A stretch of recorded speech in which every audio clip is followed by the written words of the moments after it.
Charles Spencer entre donc dans une salle comble de membres de la famille royale vêtus d'un smoking de Savile Row et tenant une feuille de papier bleu pliée que personne n'a approuvée. En l'espace d'une quinzaine de minutes, tout le récit soigneusement construit autour de la reine Camilla s'effondre en direct à la télévision. Le plus incroyable, c'est que le palais lui a tendu la tribune. On l'a littéralement invité à prendre la parole, on a rédigé un discours pour lui, on l'a programmé sur le prompteur et on a supposé qu'il se contenterait de le lire comme le font les aristocrates lors des galas. Ils sourient, ils font quelques remarques polies sur l'héritage et l'unité et ils rentrent chez eux. Mais Charles Spencer n'est pas un aristocrate comme les autres. C'est le frère qui a prononcé l'éloge funèbre à l'abbaye de Westminster. C'est celui qui a refusé que le palais contrôle la manière dont les fils de Diana ont fait leur deuil et apparemment, c'est aussi lui qui a passé 6 mois à travailler avec des avocats pour créer une structure juridique si hermétique que même le roi n'a pas pu y toucher. Alors, lorsqu'il est monté sur l'estrade du Victoria and Albert Museum, il n'était pas là pour renoncer à quoi que ce soit. Il était là pour déclencher une véritable explosion. Et avant d'entrer dans le détail de la façon dont tout a dérapé, une petite précision, si vous aimez décortiquer les drames royaux et les moments où le palais perd le contrôle du récit, abonnez-vous à Crown Watch. Nous suivons chaque aspect de cette histoire. Bien alors, parlons de ce qui s'est réellement passé lors de ce gala, car les contradictions s'accumulent avant même que Charles ne franchisse le seuil. Ce matin-là, le service de presse du palais avait fait fuiter une note au Times indiquant que la famille Spencer s'apprêtait à remettre les derniers objets ayant appartenu à Diana au Crown Trust. Ils ont présenté cela comme un signe d'apaisement, comme un symbole d'unité. Et ils l'ont fait délibérément, sachant que si le public s'attendait à une capitulation, Charles passerait pour l'agresseur s'il refusait. C'est une manœuvre classique de communication de palais, créer des attentes, imposer la soumission par la pression publique et faire passer quiconque résiste pour mesquin et difficile. Ils pensaient que Charles céderait. Ils se sont trompés. Ce qu'ils ignoraient, ce que personne dans cette pièce ne savait à l'exception de 2 personnes, c'est que Charles et le prince William travaillaient sur un tout autre projet. Et le calendrier est important, car il montre qu'il ne s'agissait pas d'une décision prise sur un coup de tête. 6 mois de travail juridique, 6 mois de secret absolu. Un secret absolu impossible à révéler à son personnel, à ses amis, et surtout, aucune information ne doit fuiter au sein du palais. Charles avait chargé un avocat de premier plan de créer ce qu'on appelle un trust souverain, une entité juridique qui échappe au pouvoir de la couronne. Le monarque britannique dispose d'un pouvoir considérable, mais l'immunité souveraine ne s'applique pas correctement aux structures de fiducie privée. L'accord de divorce de Diana en 1996 contenait une clause obscure discrètement insérée par ses avocats alors que le palais s'efforçait de lui retirer son titre d'Altesse royale. Cette clause stipulait que sa propriété intellectuelle privée, ses journaux intimes, ses lettres, ses documents personnels resteraient à jamais la propriété d'un citoyen privé. Le palais n'y a pas prêté attention à l'époque. Obsédé par la suppression de son statut royal, il a négligé un détail qui allait se retourner contre lui 30 ans plus tard. Il faut saluer le génie juridique dont a fait preuve l'équipe de Diana en 1996. Il négociait aussi contre tout le poids de l'appareil juridique de la couronne, une institution qui avait passé des siècles à perfectionner l'art d'intégrer les biens privés au contrôle royal. Et tandis que les juristes du palais s'obsédaient sur les titres et les précédents, et sur la question de savoir si Diana conserverait son titre d'Altesse royale, sa propre équipe juridique glissa une clause qui semblait alors tout à fait insignifiante. Elle était dissimulée au paragraphe 16, 7, sous-paragraphe 4 de l'accord financier. Personne ne l'a relevée car elle ne concernait ni argent ni bien au sens traditionnel du terme. Il s'agissait de propriété intellectuelle, de documents personnels, d'éléments immatériels qui ne figurent pas au bilan. Les avocats du palais l'ont lu, ont haussé les épaules et sont passés aux négociations sur la pension alimentaire. Ils étaient loin de se douter que 28 ans plus tard, cette clause oubliée deviendrait le fondement juridique du démantèlement de leur système de contrôle de l'information. Charles Spencer connaissait cette clause car Diana la lui avait révélée. Un après-midi d'été à Altor, elle s'était entretenue avec lui et lui avait expliqué en détail les démarches entreprises ses avocats et leurs raisons.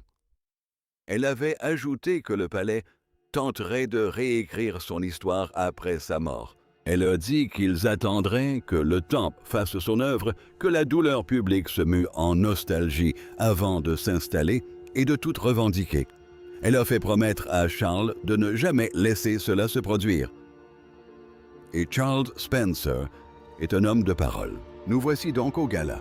La reine Camilla est assise à la table d'honneur parée des émeraudes Greyville, un choix délibéré. Ces émeraudes sont chargées d'histoire. Elles ont appartenu à la reine Mary, puis à la reine mère, et ornent désormais Camilla. Elle a présenté comme la matriarche, celle qui a survécu au scandale, celle qui a finalement accédé au trône. Son équipe de communication a passé des années à adoucir son image, la dépeignant comme la compagne discrète et incomprise du roi. Et ce gala est censé être l'aboutissement de ce travail, l'étape finale de l'intégration de l'héritage de Diana au récit historique contrôlé par le palais. Les lys blancs, fleurs préférées de Diana omniprésent, servent de décoration à cet événement où sa mémoire était censée être mise de côté et archivée. C'est presque trop évidente, mais Camilla est confiante.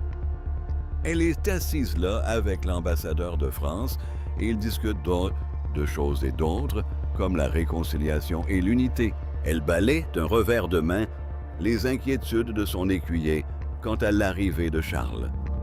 Elle pense que sa tension n'est que de la nervosité, qu'il souffre de l'humiliation d'une capitulation publique.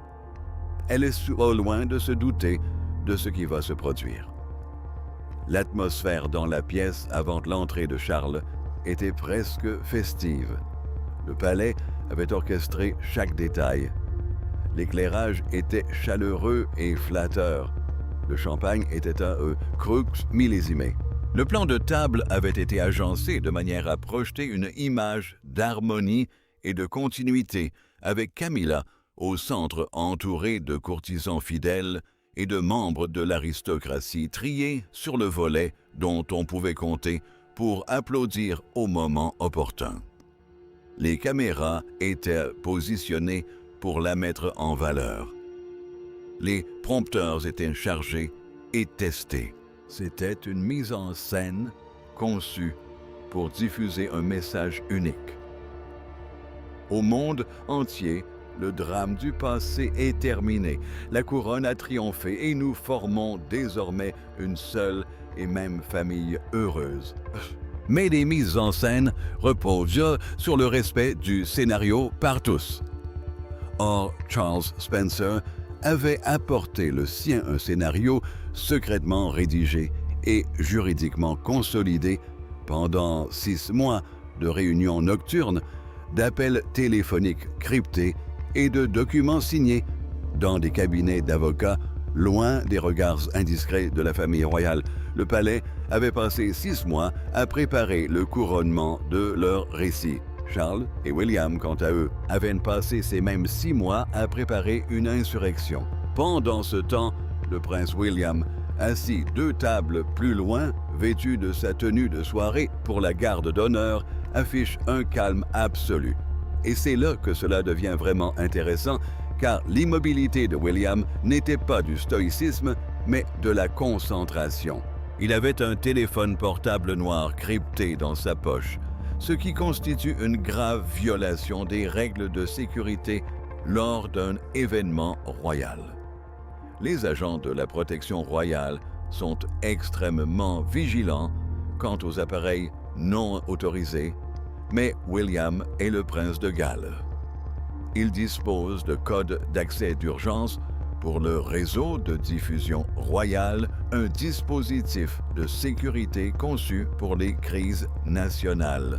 Personne ne remet en question l'accès de l'héritier du trône à des systèmes sur lesquels il a techniquement autorité. Et ce que William a fait de cette autorité est le genre d'action qui nécessite des années de patience pour être mené à bien.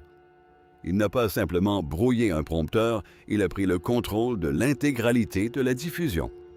Lorsque Charles Spencer s'est avancé vers le podium, le discours approuvé par le palais s'affichait sur les écrans. La première phrase disait « Je suis profondément honoré de transférer définitivement le Spencer Historical Trust à la couronne. » Charles a lu ces mots. Puis William a tapoté 2 fois sur son téléphone et les écrans sont devenus noirs. La salle de contrôle située sous le musée a été prise de panique. Des codes d'erreur sont apparus partout. Ils ont essayé de couper la diffusion en direct pour les 3 millions de téléspectateurs, mais ils n'ont pas pu. William avait activé un code d'accès d'urgence alpha, un protocole destiné aux situations d'urgence liées à la sécurité nationale. Le seul moyen d'interrompre la diffusion aurait été de couper physiquement les câbles d'alimentation du musée, et personne n'aurait osé le faire en plein. C'est un palingue à la Royale télévisée. Le chaos qui régnait dans la régie était total. Les techniciens s'interpellaient frénétiquement, tapant des commandes inefficaces et affichaient des écrans de diagnostic indiquant un blocage complet du système. Le directeur hurlait dans son casque pour qu'on coupe l'alimentation principale, mais celle-ci se trouvait dans une pièce verrouillée 2 étages plus bas.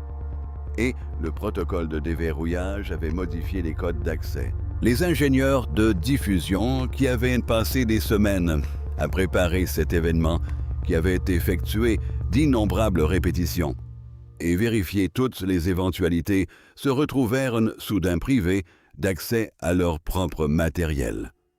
L'un d'eux décrivit plus tard la situation comme si un fantôme avait pris le contrôle du navire.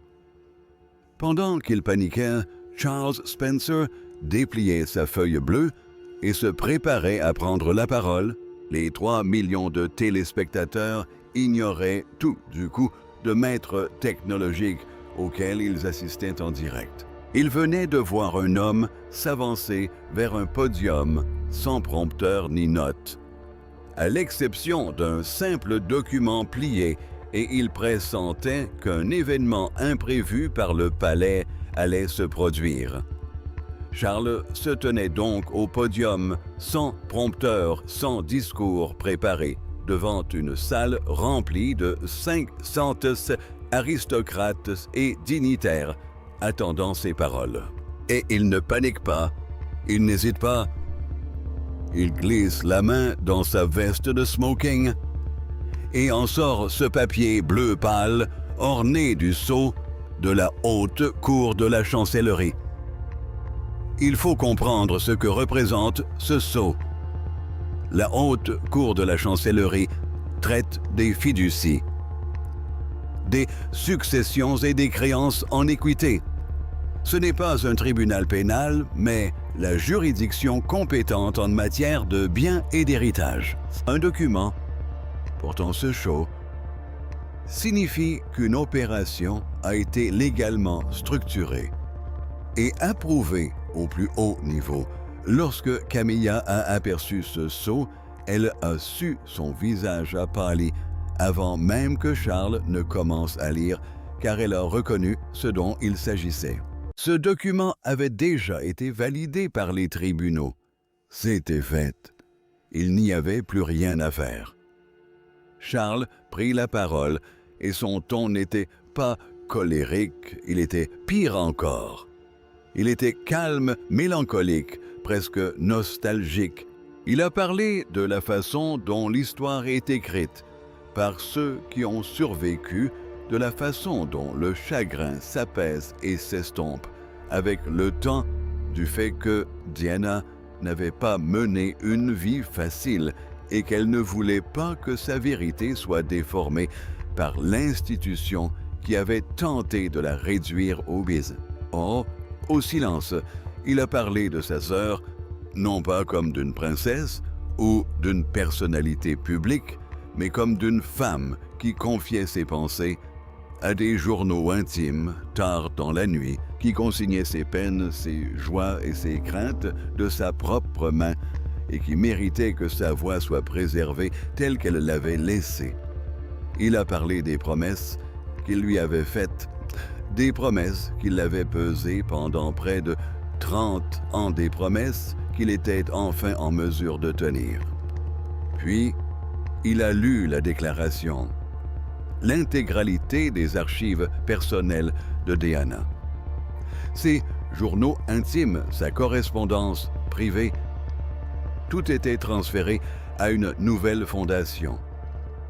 Ni le Crown Trust, ni le Royal Historical Trust, mais une entité totalement distincte appelée le 1987 Heritage Trust.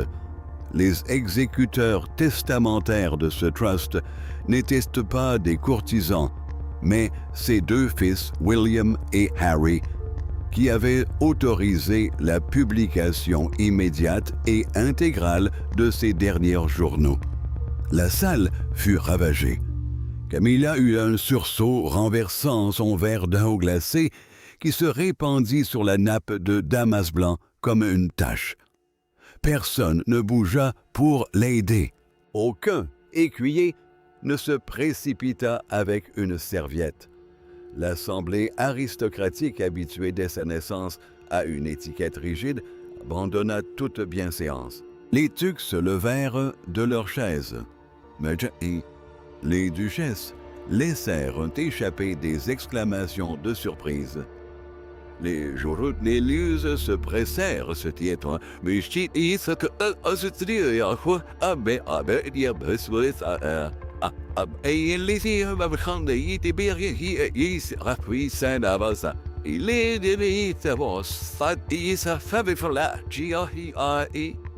elle crépité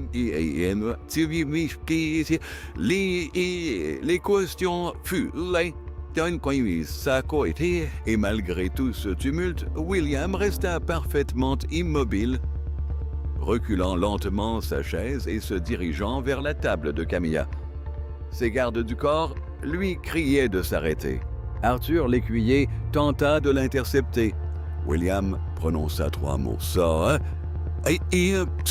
c'est ralentissez, Arthur. Cutimus au et il poursuivit son chemin. L'écuyer se figea. C'est là l'autorité du futur roi, non pas du roi actuel, ni de la reine consort, mais de l'héritier qui un jour siégera sur le trône. et l'éducation d'Arthur l'emporta sur sa panique. Il s'écarta, William atteignit la table d'honneur et se pencha posant les deux mains à plat sur la nappe humide, rapprochant son visage de celui de Camilla. Elle murmura son nom, sa voix dénuée de toute autorité royale. Elle lui demanda ce qu'il avait fait et William répondit qu'il avait obéi aux ordres du palais. Il avait préservé l'histoire de sa famille. Puis il prit le téléphone noir, crypté, tapota l'écran et lui montra son contenu, une confirmation de livraison automatique de la ABC, du New York Times et du Washington Post. L'intégralité des archives Spencer décryptées et prêtes à être publiées. L'embargo mondial allait être levé dans 60 secondes. À présent, parlons du contenu de ces journaux intimes, car la réaction des journalistes présents est révélatrice. Une correspondante royale chevronnée qui couvre les scandales de la cour depuis 30 ans a ouvert le fichier sur sa tablette et l'a laissé tomber sur le sol en marbre. Elle s'est effondrée à genoux. Elle a sangloté. Ce n'est pas une femme qui s'émeut des drames de la cour. C'est une journaliste aguerrie qui a tout vu. Et ce qu'elle a lu sur cette première page était une entrée de journal intime datant d'août 1904-27, écrite quelques semaines avant la mort de Diana. Dans cette entrée, Diana écrivait que les hommes en costume gris, les courtisans du palais, avaient finalisé un plan. Elle expliquait qu'ils ne pouvaient l'effacer de son vivant, alors ils la réhabiliteraient après sa mort. Ils orchestreraient une grande unification publique de ses œuvres caritatives.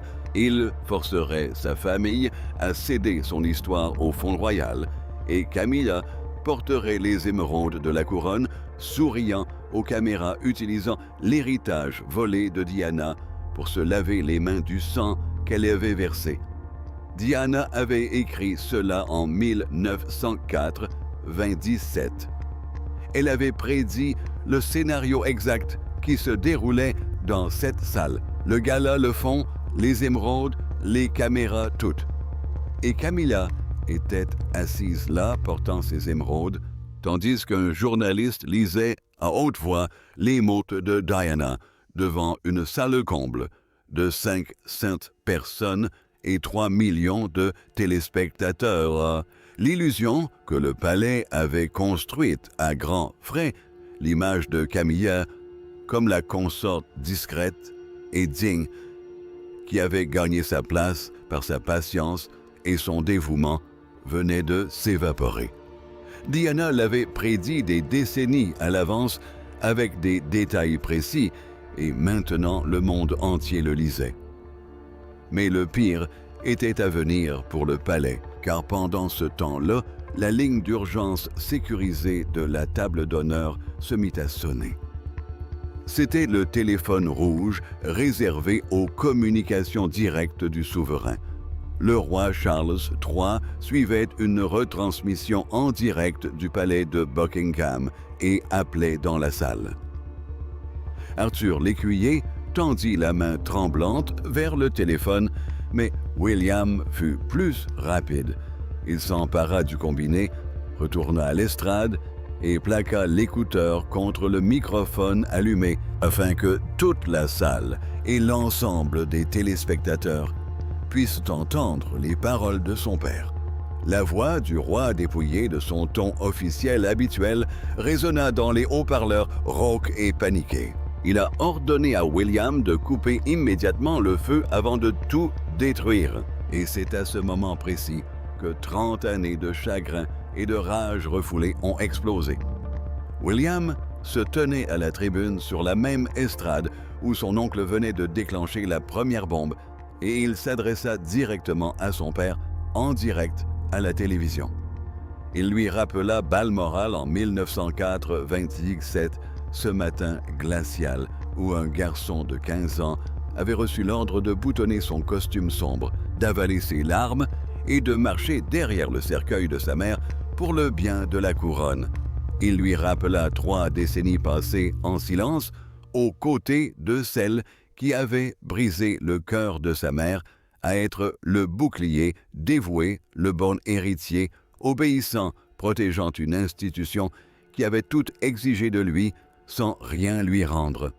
Il parla des nuits passées adolescent à Eton, allongé dans son dortoir, à entendre les autres garçons murmurer la mort de sa mère, les théories du complot et les gros titres des tabloïds, et à devoir se réveiller le lendemain matin et faire comme si de rien n'était, car c'était le rôle des princes. Ils ont tenu bon, ils gardèrent le silence. Ils privilégièrent la couronne. Puis il prononça les mots qui mirent fin à la conversation. « Aïe, la couronne ne possède pas son âme, et vous ne posséderez pas son histoire. L'embargo est levé. Le monde lira ces paroles sans censure et sans entrave. Puis il appuya sur le bouton rouge et raccrocha avec le roi d'Angleterre. Sous le regard de 3 millions de personnes, le silence qui suivit dura à peine une seconde avant que la salle n'explose. Non pas de panique cette fois, mais d'applaudissements. Une ovation tonitruante qui brisa des siècles de protocole royal.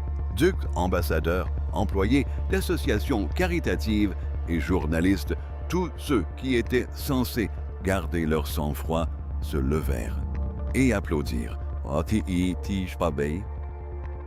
Au milieu de cette agitation, la reine Camilla, anéantie, pleurait en silence les émeraudes grévées, toujours lourdement attachées à son cou, dans l'ombre d'un héritage qu'elle ne pourrait jamais effacer. Ainsi, lorsqu'on compare les déclarations et les faits, la version officielle du palais ne tient pas la route. Ce matin-là, ils avaient déclaré au Times que les Spencer remettaient les archives. Charles Spencer se leva et lut une déclaration légale prouvant que les archives avaient déjà été transférées dans un fonds fiduciaire souverain hors de portée de la couronne. On affirma que ce gala était placé sous le signe de l'unité et de la réconciliation. Le journal intime de Diana, datant de 1904, 20 sept, décrivait précisément ce scénario comme un plan visant à effacer sa mémoire. On déclara que Camilla était la reine consort digne qui avait mérité sa place.